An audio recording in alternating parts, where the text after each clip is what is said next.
Orasyon sa paghihilot. O Diyos, gabayan mo ang aking mga kamay habang ako'y humihilot. Ibigay mo ang inis na nagbibigay ginhawa. Palakasin mo ang katawan ng aking hinahawakan. Pawiin mo ang bigat at kirot na kanyang dinaramdam. Amen.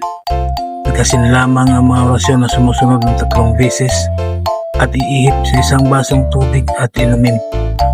Di kaya'y iihip mo sa langis na pinapahid mo sa kanyang katawan. Sator Arepo Tinito Perarotas Omnes Dolor Incorpore Sanator.